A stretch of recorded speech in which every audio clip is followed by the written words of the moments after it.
who is the maker of DocVault. So if you haven't met him before or seen him before, he's your guy to ask some real technical questions on DocVault. He is definitely the person to ask. Do you want to say something profound? I'm actually really not technical. Thanks everybody for our existing customers who are using the DocVault APIs and everybody else sees good value in what we're showing today. If not, feel free to ask questions or I'll be walking around as well. So we'll meet up. All right, and just so we're clear, this is a product made by M-Files that's essentially configured for use heavily with eCounsel, and we call that Document Vault. So Document Vault is sort of, I don't know, like a productized version of M-Files. So we're going to kind of show you how this thing works. The first topic we wanted to cover was understanding the different types of metadata that are available within the application. And I'm going to have Marina kind of show that to you. But we kind of broke it down into company and people metadata. So metadata, for those of you who don't know, is sort of data about other data, essentially. That's what it is. So Marina's showing you, well, This is the company metadata. So as you can see, you have the class is a company. We have a name. There's not a lot of metadata that we really keep track of as far as the metadata for company, but we do have the company classification. This one's another business unit type, and whether it's active. In people, we also track people metadata. Just go to staff. And you'll see if I click on, I'm going to pick on Kim. Was she in here? No, Kim Howard, she stepped out. All right. So you can see we just have, first name, last name, whether they're active, and it's associated to me. But right now, so this is a demo version of Vault. But for company and people, we don't track that much metadata. But the matter metadata, and really this is what we want to make, oh, there's Kim. Kim, I have your name up here.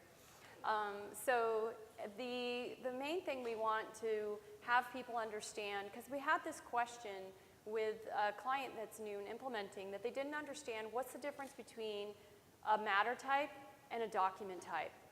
And that can be really confusing when you're implementing a new system and you're trying to come up with your matter classifications, and you also have these document classifications, and how do those two tie together? And so that's why we really wanted to talk about that today, is to understand what the differences are. So if we look at matter metadata,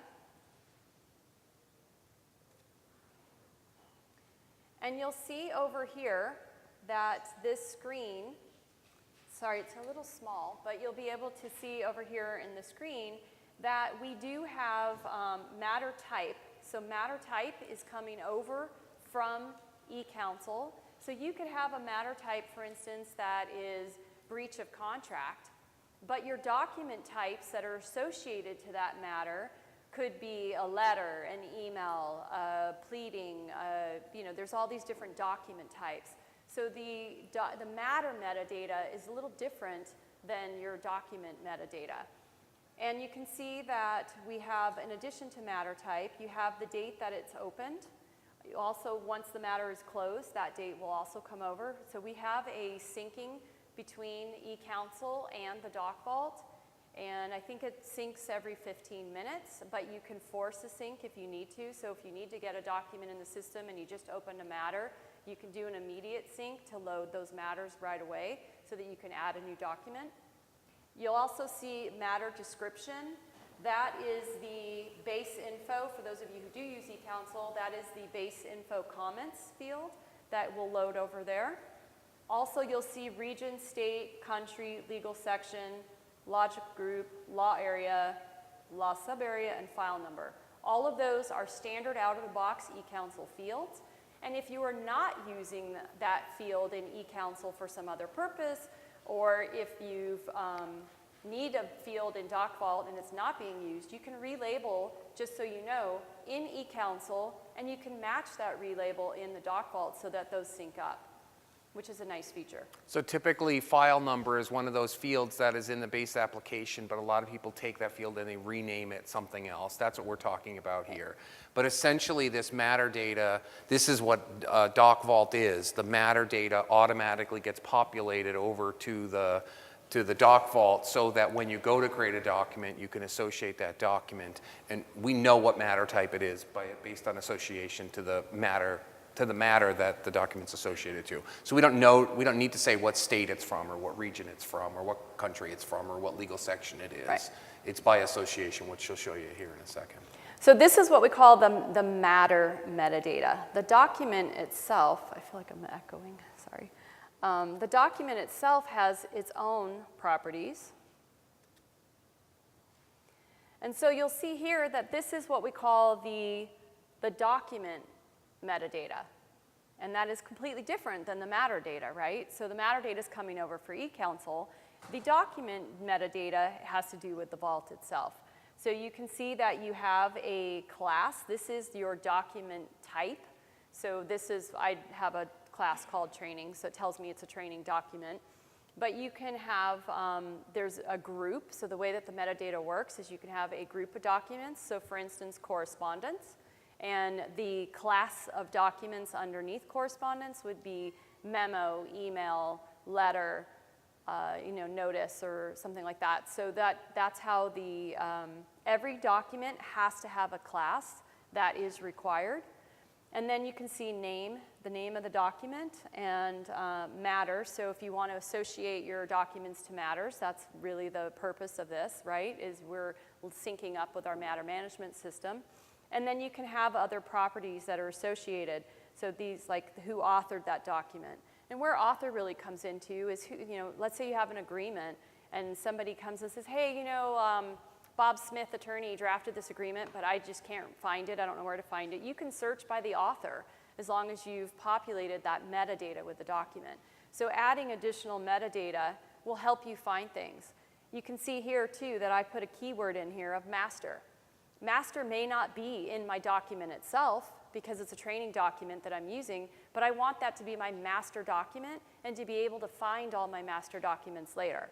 So I can do a search and look for contains master in the metadata, and I'll find a list of documents even though that word doesn't exist in the document itself. Okay? And you can add, if there is a property that you want to add to a document that you need for some reason for a particular type of document, that there's a property you want associated, maybe like executed date or something like that, you can add additional properties to document classes. So that is something that can be done. And just as in this, oh yeah. Yes? So I know, and Randy will probably remember, an issue that we were having is that there were some properties that I was able to use that, as an administrator, that the other users did not have access to. Have we found a solution with that? Oh, so I think the issue is that you have let me just work through this because I think the issue was that there's a property that's been created that can be inserted to a document on the fly, but you're the only one who can do that, right? Yeah. So Corey and Kim, if a custom property has been created and somebody needs to insert it, that should be something like that not necessarily an admin can do, but to insert a property. Is there something in the access that we can change to allow that function? Right, that's a good question. The way that we have the system right now is fairly locked down. The admins do have some capabilities to do some things that the regular users do not. Unfortunately, there's sort of some pros and cons to allowing that kind of access, so we've chosen to play a little bit conservative right out of the box and say, no, we're not going to be able to do those things on the fly. So as of right now, we can't necessarily sort of unlock that functionality, but I think the specific things, Amy, that we were looking for was the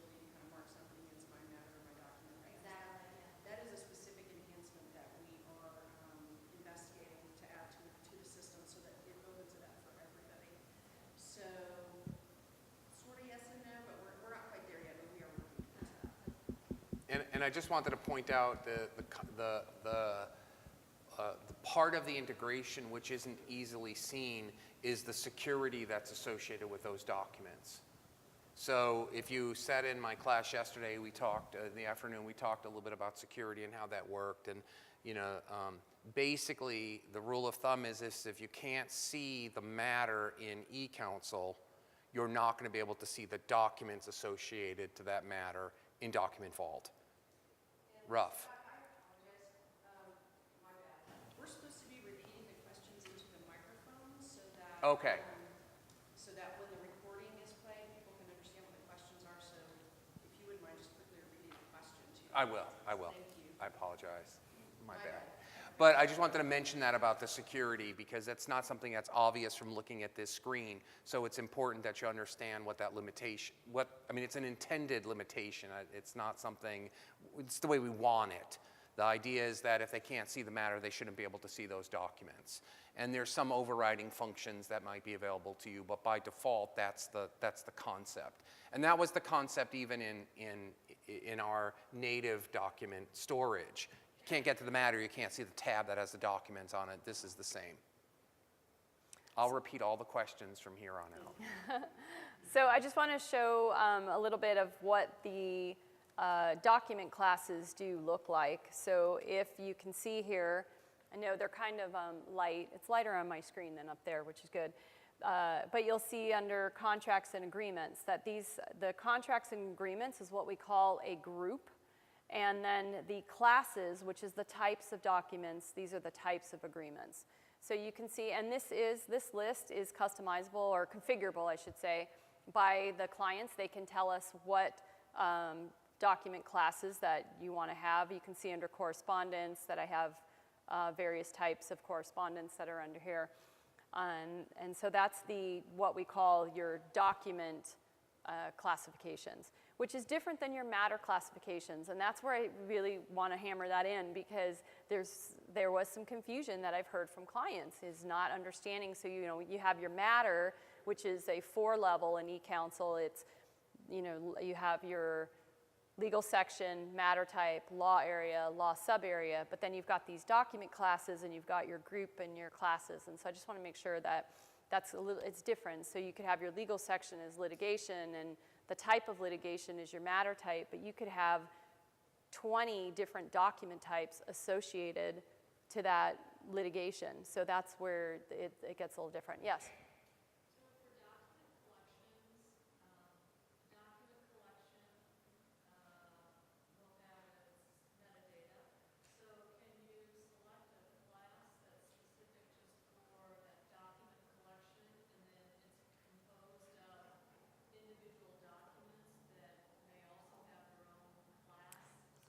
So, Yes, wait, so let me repeat the question. Okay, sorry.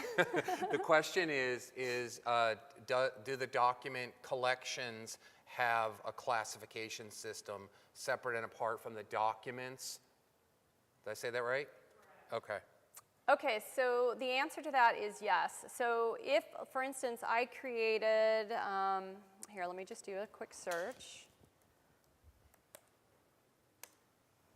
So I have 4 document collections here. So for those of you who are not familiar with the DocVault product, it does have a way that you can put together a document collection. And a document collection doesn't necessarily have to have the same metadata. Okay, so those properties that are associated with a document do not have to be the same. So you can see that I have this is exhibits for the Ballyhoo trial, and it's a collection of documents. And if I open this exhibit, you'll see that I have 5 things in here. Notice they're different. But I could have like this new NDA. And if you look at, you can see that this is the type, it's a non-disclosure agreement for this Ballyhoo Heights matter. But if I look at this Ballyhoo lease agreement, it's a lease agreement, right? So I can have different document types associated to this document collection. And not only that, but I can pull something from another matter. So if, for instance, you have a breach of contract that came up and it's now a litigation, you can attach the contract from your contract matter into this exhibit or document collection that's associated to the litigation. And it still lives under the contract, but you're linking it to have this as like a kind of an electronic folder of what this looked like. You also, with this document collection, you can pick whether you want to target a particular version, so a picture in time.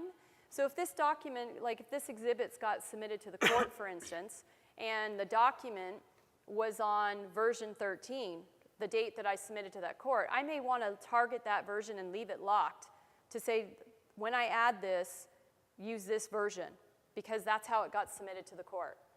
If you're just putting a document collection together to store it, and if any changes to that document as it gets updated, you want it to update your collection, then you can say current version. And what'll happen is as the documents, I'm pointing here without here, so the documents that are in this collection, as the documents get edited elsewhere, this will update in your collection as well. So you have a choice when you add a document to the document collection, whether you want to use the current version or have it up the latest version, or a locked version as to when you added it to the collection. That was way more than you wanted to know, probably. Yeah.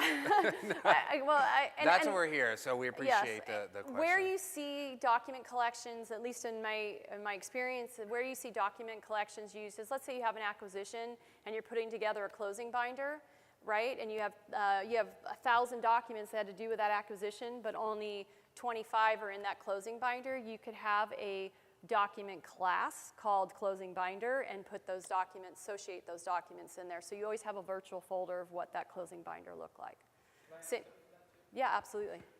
Thanks. One of the things, especially including on document collections, is just as true with everything in M-Files. And I've gotten asked this question a couple times from some of the customers I've met previously. Is the thing with the metadata in M-Files and what makes it a really unique system and what makes this integration really work is that we are built off of metadata. So there's not a folder structure back inside of M-Files. So when you see document collections like this is an ability for us to kind of staple everything together. But the ability with all that metadata you're collecting and how we talk to customers first time they're investigating M-Files is it's like iTunes with the metadata. When you download something into iTunes, a song, and then you want to go find it. Well, one person might look by the artist, by the album.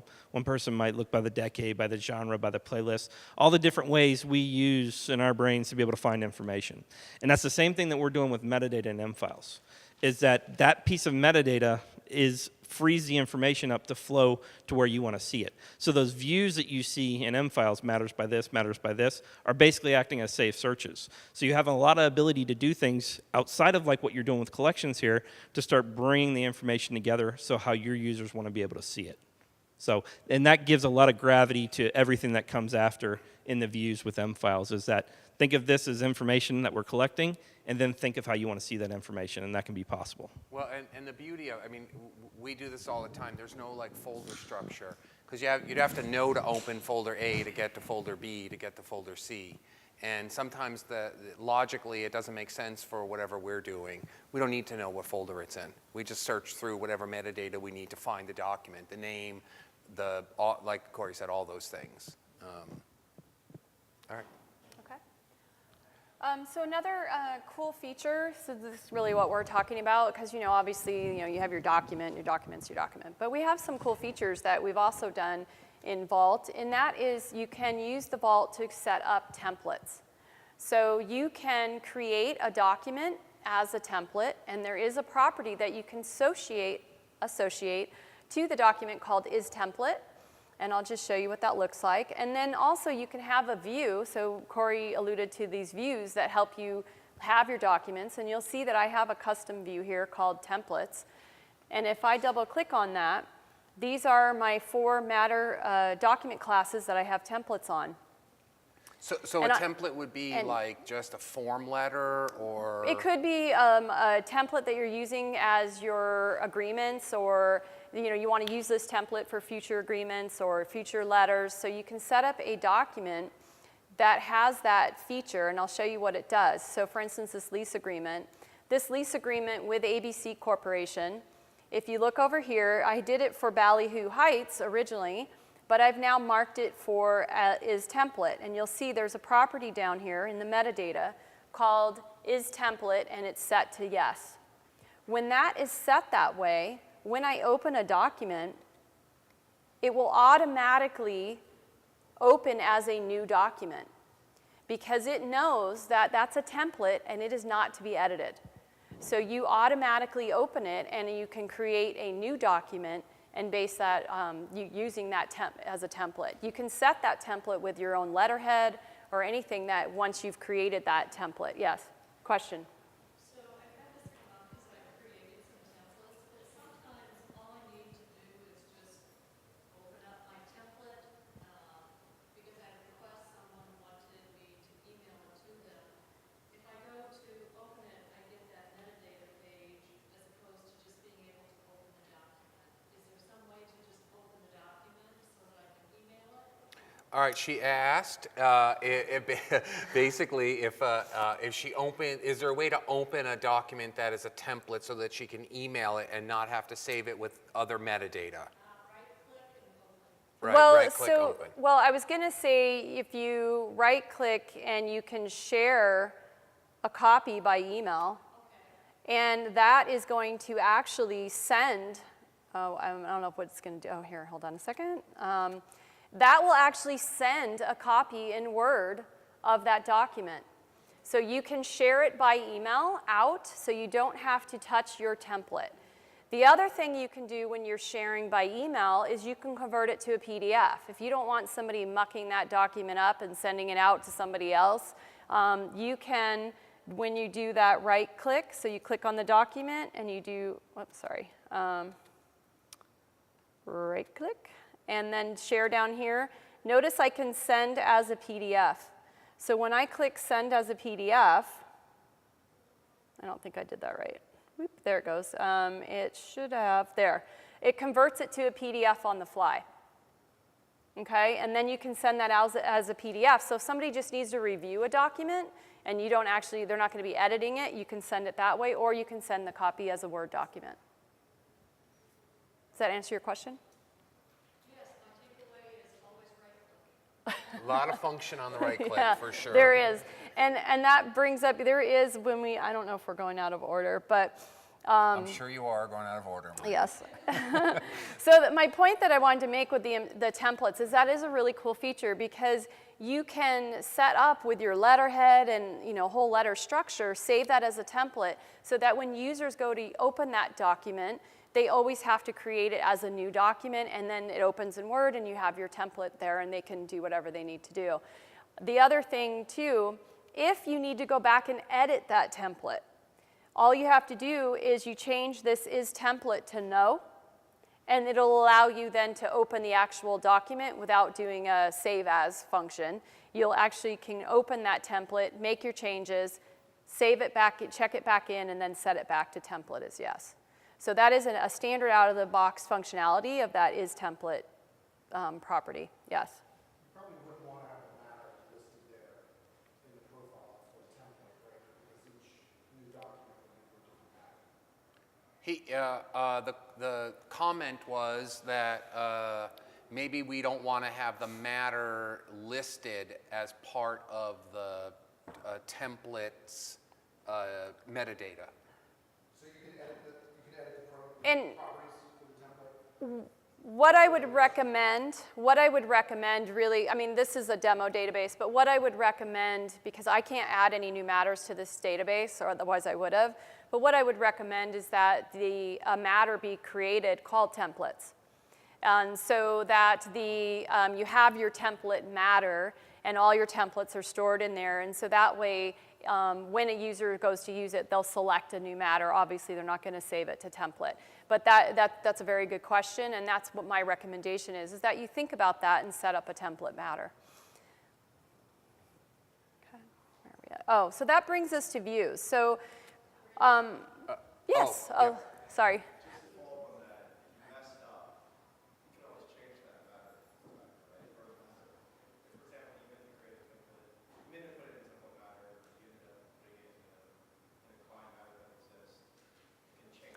Yeah, so the question is, I think essentially the question is, can you change the metadata once you save it for a template? And the answer to that is yes. And that is any metadata. So on a document, if you made a mistake, you can change the metadata. It'll change the version of the document when you update the metadata and save it again. But it's your template, so however many versions of that template, it's not significant. That's now your template. But yes, you can fix that. So Absolutely. that applies to whether it's a template or not. It's Yeah. just a different document. You could do it on a normal document that you messed up as well. Yeah. Right, and you would have to, because if template is set to yes, you would have to set it to no first and then go in. But you can change the metadata. You should be able to change just on the screen. Yes. So we have templates that we set up, but we don't go, I didn't go through the whole process of doing a common view for that. Do you think it's easier to do it that way? We go through the new document and say like letter and then all those templates pop up. So the question has to do with these views that are called common views. She's a current user, so she, even though we didn't say that, she knows what a common view is. But she was just asking, she references them in a different way that she doesn't have a common view for it. And I think it requires some editorial on your part. I guess it's just a different way of doing the same thing to me. It would Right. be easier not to set that up. I mean, not that that's hard to do, but there's other ways of doing that without having to set up views. Yeah, she Correct. just referenced that through the view for convenience purposes. So Right. just for the demo, it's real simple. If you want to get all the templates together, she created the view that just collected puts it all all the together. templates together. You're right, though, that the end result is the same. It's just how she got to the document was a little bit different. I would say too that favorites. So again, with M-Files or DocVault, right-click, there's a favorite section in there. You'll that see. Sets your own view as you want to. So if you'd rather not do it overall, right-click and click favorite, and you're setting your own views as you want to see them. Yeah. So I think for those of you who are not familiar with what she was talking about over there, Amy, is that she's talking about when you go to create a new document that there's recently used templates, that she has her templates are here. And they can be added there as well. What I did is I created a view. So views are kind of like virtual filters into how you find your documents. So we have some that are standard out of the box, which is like documents by matter, by class, and it puts all of those documents. So if you look here, if I double click that, it gives me folders that have documents. It only displays a folder if there is a document in there, so you don't have a bunch of empty stuff that you're trying to dig through. And then if I look at a matter, you'll see that these are all the document classes. So this is where I was talking about, this matter type could be breach of contract, but I've got all these document types that are associated to this matter. And then I can drill down further if I want to and see all my emails. And so these are what we call views. I created, as I said, a custom view here, which is looking for documents by class. I don't care what matter. So this is where I don't care what matter this is. I just want to see all my templates. And it shows me that I have templates for compensation agreements, lease agreements, letters, and NDAs. So those are my 4 types of templates that I have. Or you could also have a template matter. So there's a couple different ways that you can look at that. You can also, if there's a particular type of document that you do often in your line of work, you'll see that I created a view called lease agreements. I don't care what matter, I just want to see all the lease agreements that I have. So if I double click on that, then I can see that here's my lease agreements. And notice that it just lists the lease agreements, not necessarily the matter. It just tells me all the lease agreements that I have because that's what I want to see.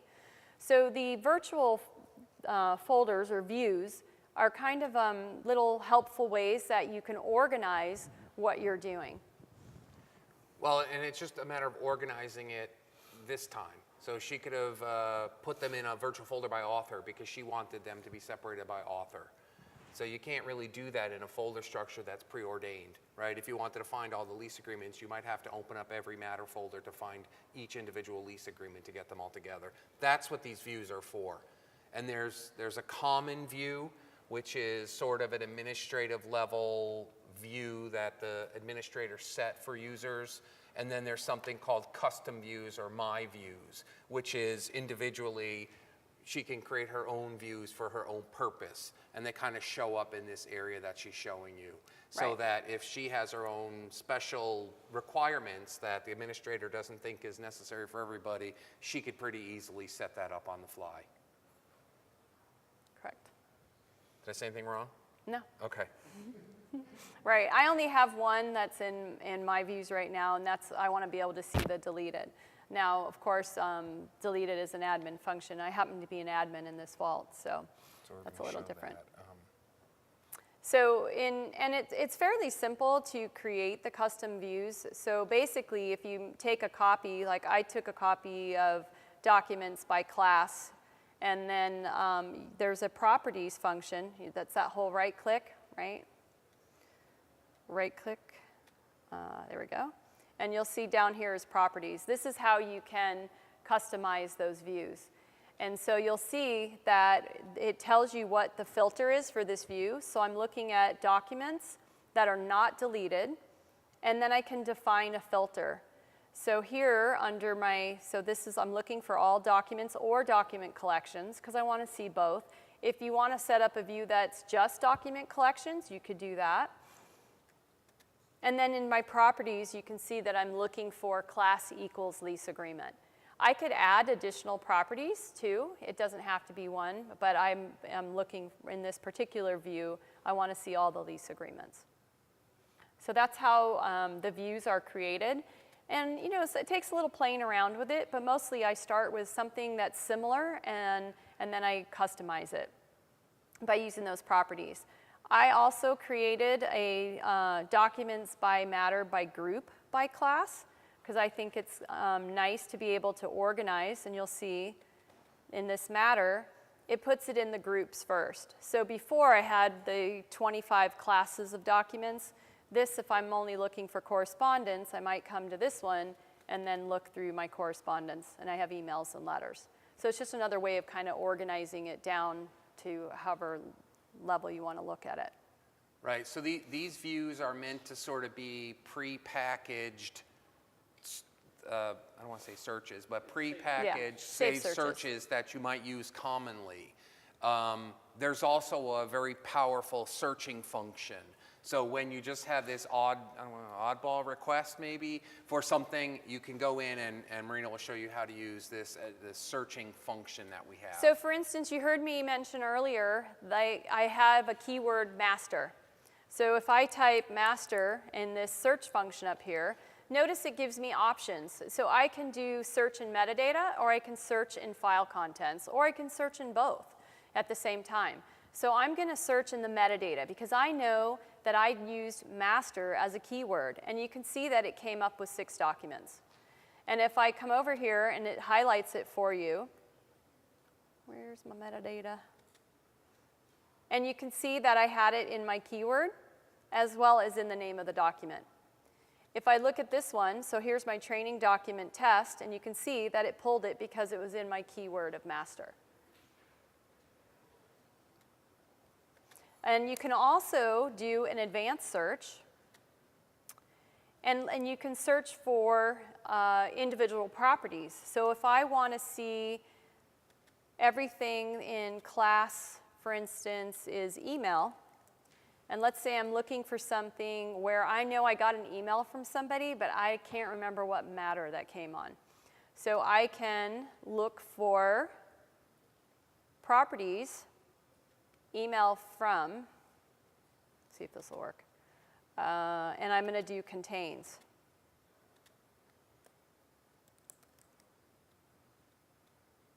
And then I can search, and you can see that it pulled up a list, and it contains Marina. And you'll see that it was because the email came from marinajones@mitratech.com. You can see that it can pull. And all I did was it contains. So if I know that it came from a particular person at a law firm or another outside party or even somebody internal, I can still find that. Another thing you can do with that is you can do the date.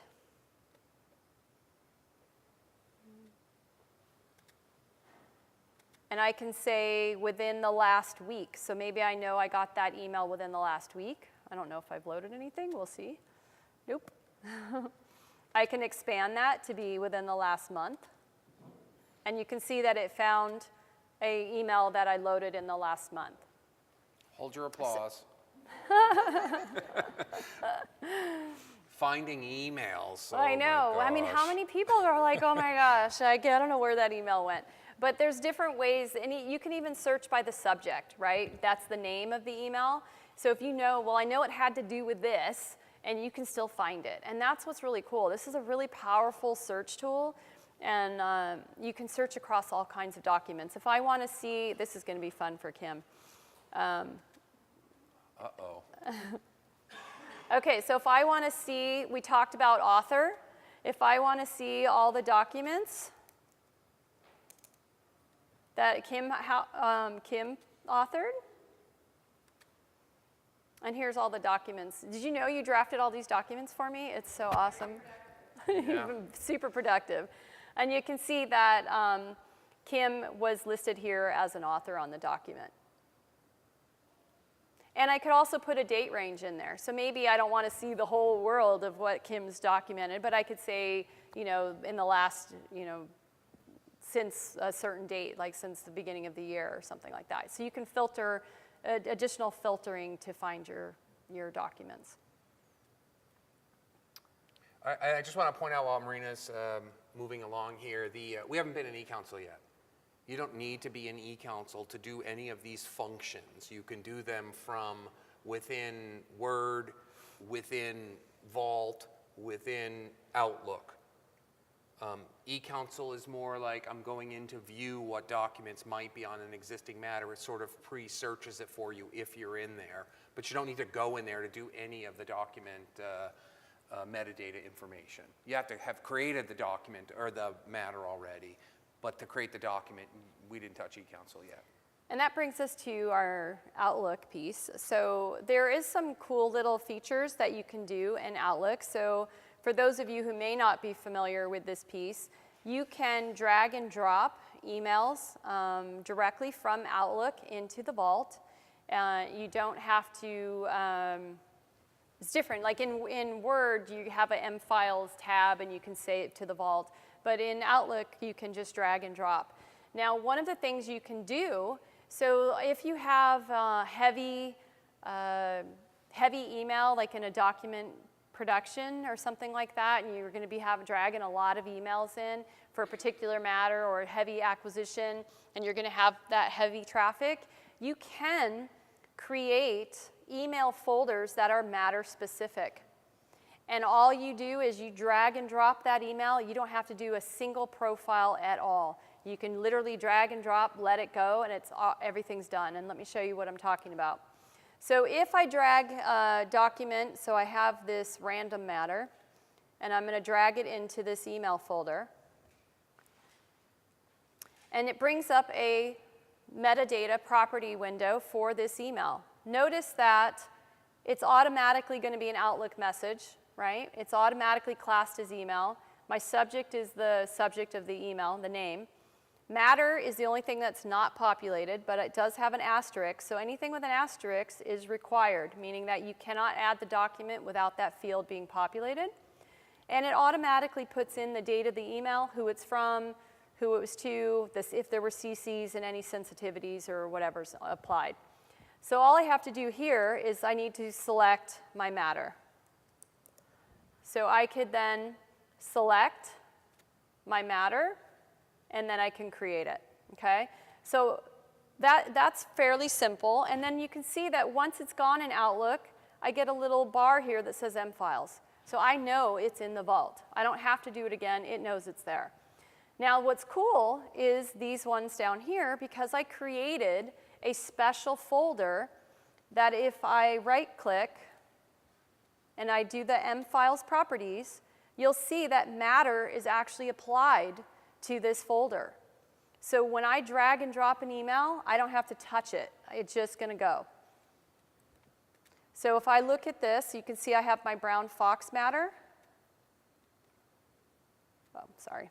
Not used to not mousing.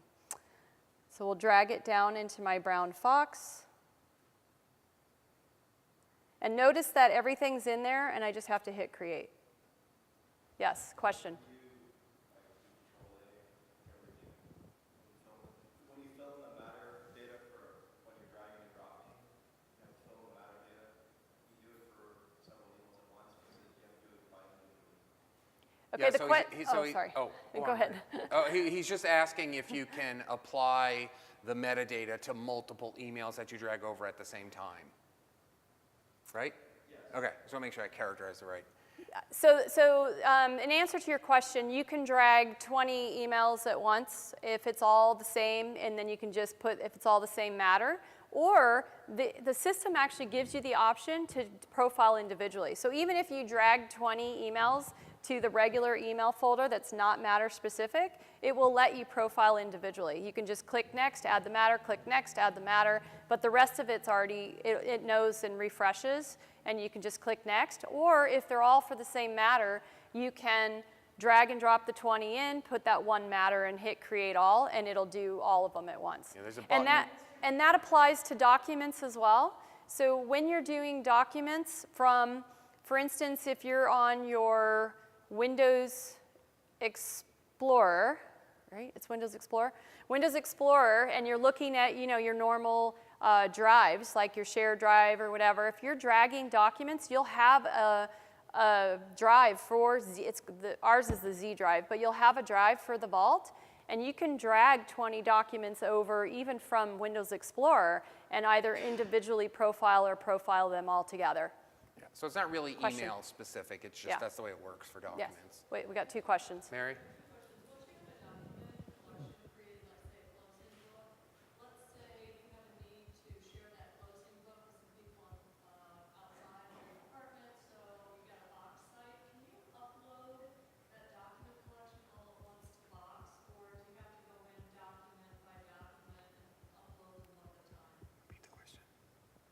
So the question was, if you have a document collection, and the example was a closing binder, and you want to be able to upload the whole collection to like Box, do you have to do the documents individually, or can you put the whole collection up? And I'm going to let Corey take that one.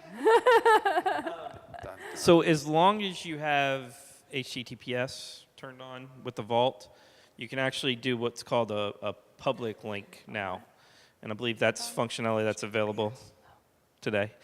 So you could right-click that and create a public link, and what that'll do is it'll do a copy link of that view or the document. It can be a view or a document specific, and then you can email that link out to the external parties, and they follow that link and only see a secure web look of the files or file.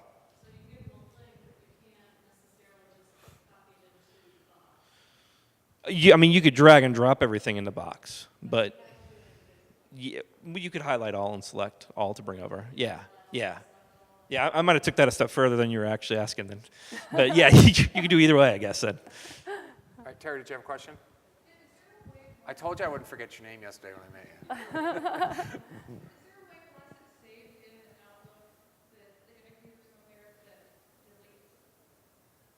So the question is, can we automatically delete the email from your Outlook once you move it over to Vault?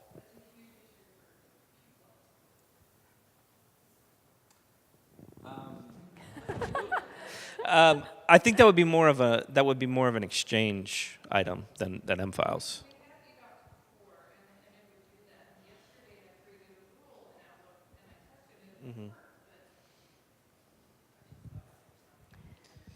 And I would think that, because that might be client preference, because I know some clients don't want that to happen and some do. So Kim, do you know if that could be a setting in DocVault where it automatically deletes or not? So, yeah, that's a great question. That is not something that the Exchange administrators are usually going to give control to an external system to do. So it's usually something that you would do in your Outlook like you did and just create a rule or something like that. It's not something that we are ever going to say, oh yeah, and you can enable this feature because Exchange administrators would not be happy with that. It was possibly something like when you implemented eDocs that they would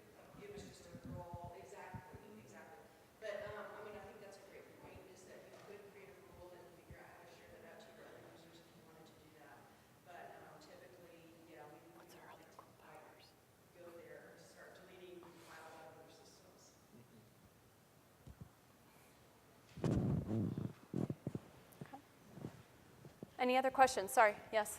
I have two questions. One of them is the integration between DocVault and Outlook.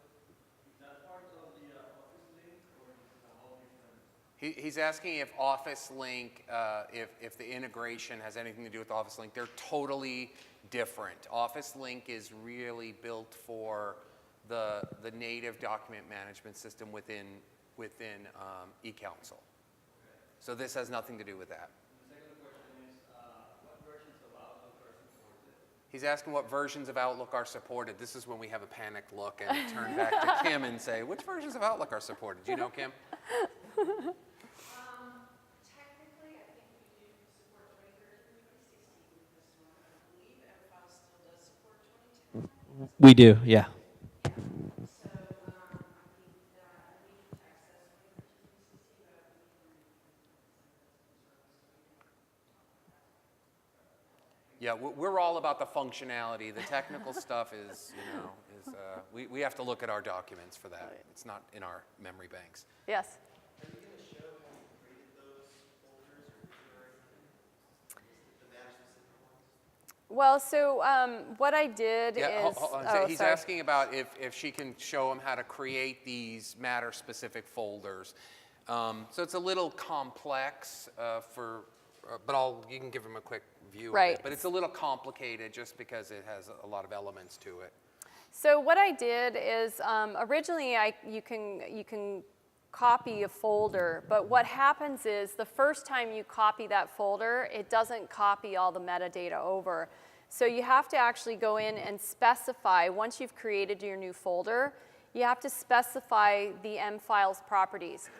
And you'll notice that if you take a screenshot of the one that's already existing, you'll know what properties you need to add in, which is what I ended up doing. And you'll see that you obviously need your email from, your class, your email to. And again, so you can add all these properties that you would find. And notice that the one that's out of the box doesn't have matter, right? But this one, and this is where it gets different, is I added, so you can add additional properties in here. So I added matter as a property by doing this add property, and you can pick matter. And let me just show you what that one looks like. So if I click edit on this one, you'll see that I selected the property of matter, and I checked use a fixed value. That is the difference. So all the other properties that you're adding from email will say read from email message, meaning that it's going to update depending on the email you're adding. So for instance, email from, the subject, which is name, all of that those will be marked read from, but matter will say use a fixed value, and you're going to select the matter that you want to create that folder for. So that's how you can customize these property folders, is by adding that matter as a property and actually using a fixed value. So you'll see, for instance, email to, if I click edit, it's reading from the email, and you link it to the to field. So you associate how those are set up, and that's how you can create those matter folders. Right. Now, I don't recommend you do that for 100 matters, because that would be just a little crazy, especially when you see how easy it is when you do drag something, if you just start typing. So the way that the metadata works is as soon as you start typing either a name or matter number, it filters to find either or. So if you had 123 in the matter name or 123 in a matter number, it's going to show you both if you just type 123. So profiling is really simple, but if you do have a high volume for a particular matter, then that is a really nice feature that you can set up. Yeah, because the issue here would be if you had 50 of those, you'd have to look at the list to figure out which folder to drop Right. it into. You could do that, but It's so easy to it's profile. so easy to profile them that it's easier to do it that way. And when I talk about that profiling for matter, for instance, let me just select something here. See, as you type it in, it's finding the value. You don't have to use the drop down. You're just typing the values in. Right, so when I said like 123, for instance, you'll see 123 Kim partners. It also found ABC versus 123, But notice it found Ballyhoo Heights, which had 123 in the matter number. So it's really, really fast and efficient in trying to find a matter. So that's why, really high volume. But some people do have that high volume, especially in a document production or some kind of hot litigation or acquisition. You may want those folders, especially your attorneys. They don't want to think about it. Drag and drop, hit create, go. So that is a nice feature. Yes, question in the back. Sorry, two-parter. So you said that you can run the searches like in Outlook that you can run in Dropbox just to make sure that I heard that correctly. And the second part of it is, can you customize what you hit in Outlook in terms of like you do like favorites, like in here you can do favorites, or is it pretty much the fields that you have in Outlook right now? So the first question was, what was the first question? It slipped right out of my head. Oh, the search. Can you do a search in Outlook for documents? No, there really isn't a need to, right? I'm saying that right, Kim, right? There's no, I mean, Once the files are copied over to DocVault, you can keep them in your email system, and people might want to classify them, and you can use Outlook to search for those things just like you would, if it wasn't integrated. A lot of people, once it's categorized in M files, they're just going to delete it out of their email. Yeah, I'm sorry. I just So, meant, can you run a search in DocVault in Outlook? yeah, no. Okay, No. that's what it is. okay. No. And then the second question, we'll get to Adrian. The second question was, what was it? Customize. Can you customize your search? Well, the fields in Outlook that you, so when if you go back, I'm just curious, if you go back Yeah. to Outlook, it looked Yeah. like you could do, so document vault, email, and search folders. Those are the kind of the way you can. Right. Yeah, these are for this is because this is the Outlook plugin for the Vault. So these are just ways to add your emails. Notice this one that says email separate emails. Actually, what that means is if you have an email with attachment, it will add, you can have the email and the attachment go in separately. However, I will caution you about doing that because it will classify your attachment as an email as well. So if you don't care and you don't need that document, so if you have a lease agreement, you should drag the lease agreement into the Vault separately and drag the email on its own. But if it's something where somebody's just letting you know that there was an attachment and you don't care, you don't need it in there as a whatever that document type is, then you can drag it in there as separate and it'll put it into what we call a multi-file folder. And I have one of this right here, so these little green folders tell you that it's a multi-file folder. And when I click on that, you'll see that I have two documents. This is probably not the best example because it's not an email, but I do have some that I've dragged in there that were emails that I put in there as a it'll put it in two folders, but they're classified as email, just so you understand that. Yes? Wait. Oh, wait, sorry, I oh, skipped. The lady in the back, sorry.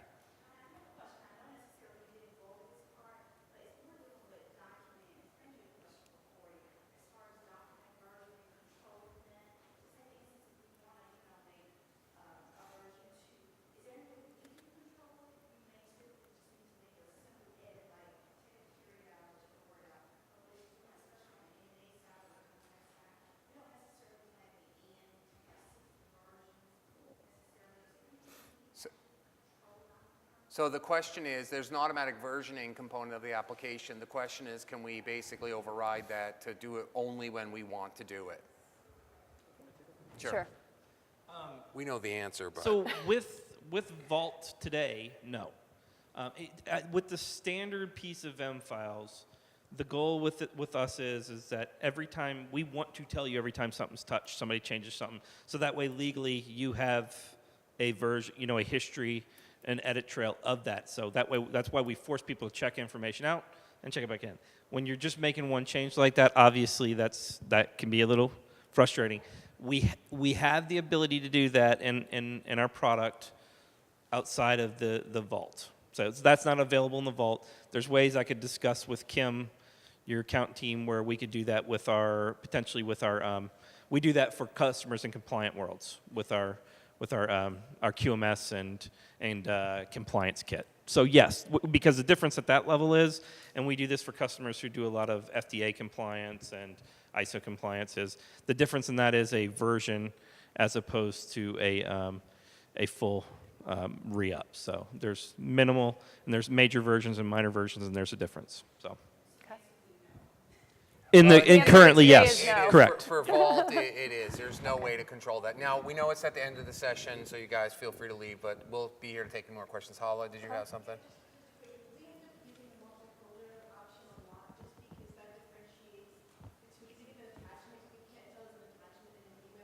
Right.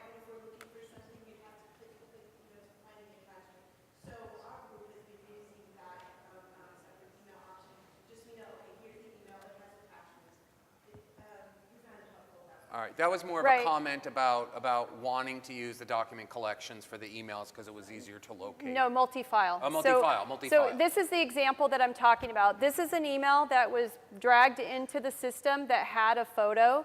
Notice that here's the message. This is the email message, but you can't tell, that it was a photo. But here's also the photo. So the photo is in here as well, and you can see that. But the photo also comes in as an email. So if you need that document to be in the system, though, whereas the document type, then you can just drag the document from Outlook into the Vault and save it as the right document type.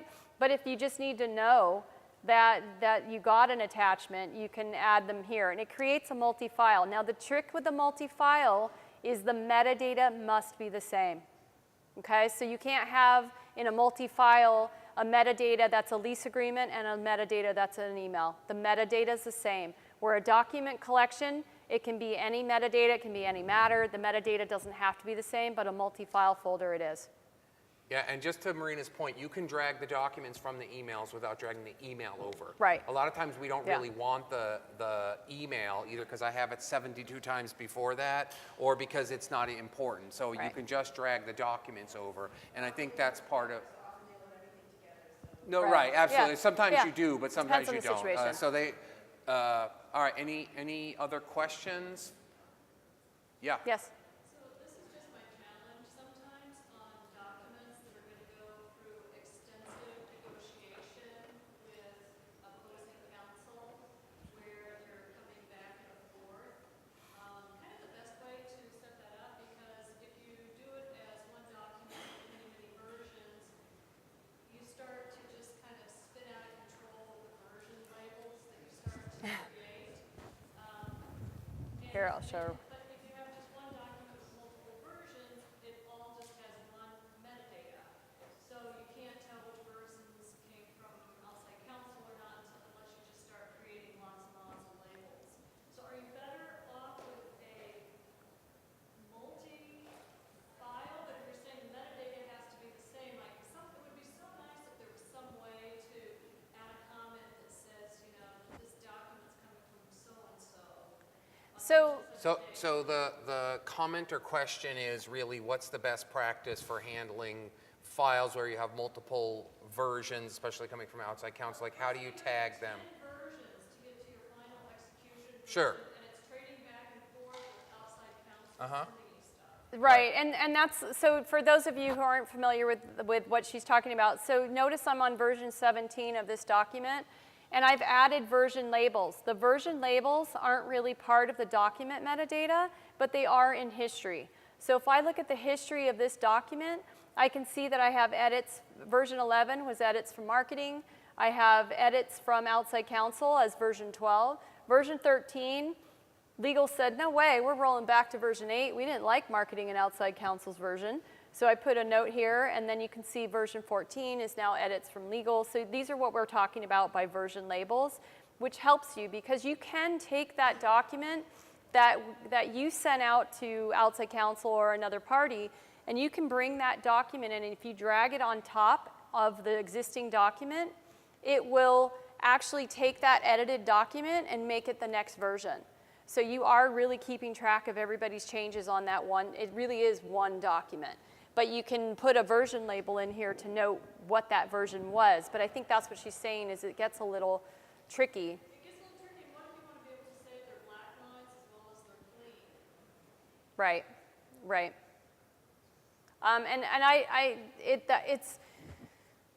And I know that's a hard spot because if you create the document as a separate document, then you really have two separate documents floating around, and that might not be your best option either. Yes? A comment about yours, what we do is I stay away from those version labels because you're right, it spits out the trouble. So Right. we only use comments. So we just get pretty specific with comments like red line of version A, clean copy of version A.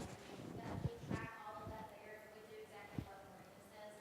If we send something out to outside counsel, they edit, they send it back in, we drag it and drop it on top of it and make a comment. All right, Kim, is there was a discussion here that I will not be able to recap for the, For the so audio. I sorry think we're, about yeah, we can kill audio. you guys have whatchamacallit, right? Markups available? You guys have that available now, right? We do have the presentation that we actually had. We had screenshots of everything we talked about today. So if you're interested, please contact Holly Chang from marketing, and she can send you the presentation. Yes, we have a because deck we did that have a outlines all slide of deck this. that went through, but we thought it would be more beneficial to actually show you on the screen. Thank you. All right, thanks everyone. Thank you, everyone.